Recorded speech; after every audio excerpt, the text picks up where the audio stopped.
9. Saya akan menjelaskan tentang perencanaan sistem informasi. Yang pertama, sistem informasi adalah suatu sinergi antara data, mesin pengolah data yang biasanya meliputi komputer, program jaringan dan manusia untuk menghasilkan informasi. Jadi sistem informasi bukan hanya aplikasi perangkat lunak.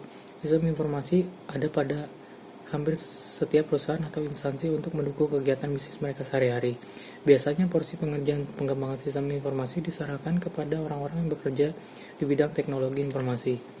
Dalam membangun suatu sistem informasi, digunakan metode siklus hidup dan pengembangan sistem atau System Development Life Cycle atau SDLC.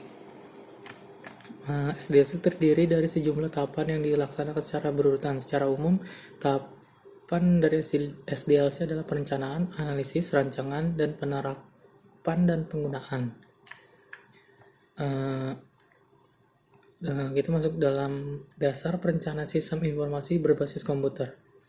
Implementasi sistem informasi berbasis komputer merupakan aktivitas yang berskala luas, yang melibatkan orang dan fasilitas yang banyak, uang, dan peralatan dalam jumlah yang besar, dan waktu yang panjang. Perencanaan sistem informasi berbasis komputer juga mempunyai manfaat, yaitu memberikan dasar pengontrolan, mengidentifikasi lingkungan proyek, mengatur urutan tugas, mengetahui bidang masalah yang potensial.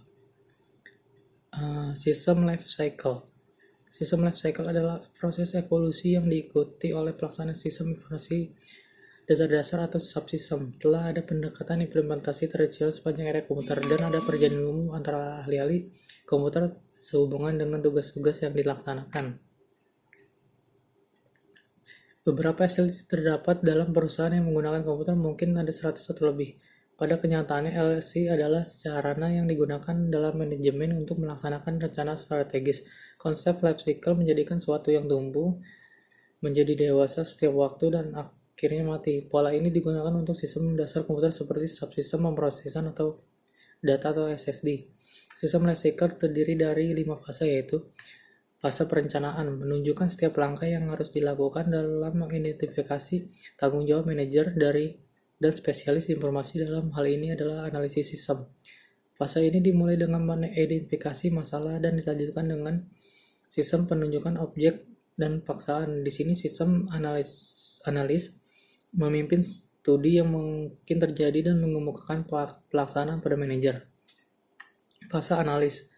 Bila perencanaan telah dilakukan dan mekanisme pengontrolan telah ditetapkan, lalu dilanjutkan ke fase analis dan desain. Fase ini untuk menganalisis setiap proyek yang kita buat. Fase ini mempunyai tugas penting, yaitu menunjukkan kebutuhan pemakai informasi dan menentukan tingkat penampilan sistem yang diperlukan untuk memuaskan kebutuhan tersebut.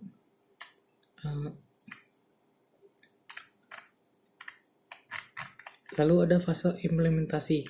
Pada poin ini, desain dasarnya berada pada kertas. Ia merupakan model dari sistem yang direncanakan. Sekarang perlu mengubah model tersebut menjadi sistem fisik.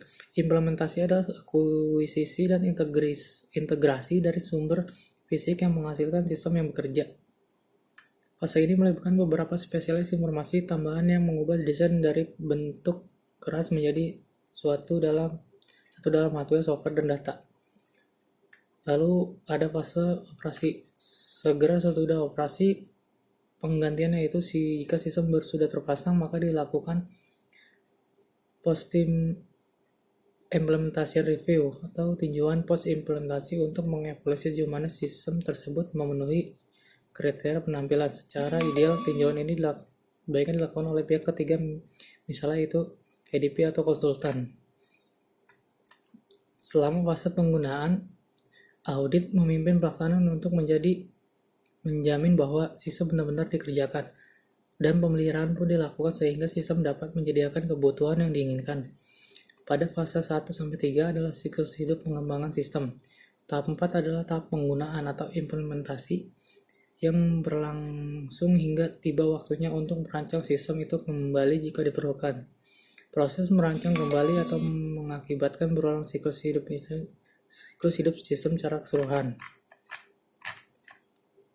Lalu ada prototyping. Prototyping memberikan ide kepada pengguna dan calon memakai mengenai sistem dalam bentuk lengkap. Nanti akan berusaha proses prototyping disebut prototyping, dan dalam hal ini paling cocok dilakukan untuk situasi di mana pemakai tidak mengetahui sepenuhnya mengenai apa yang diinginkan.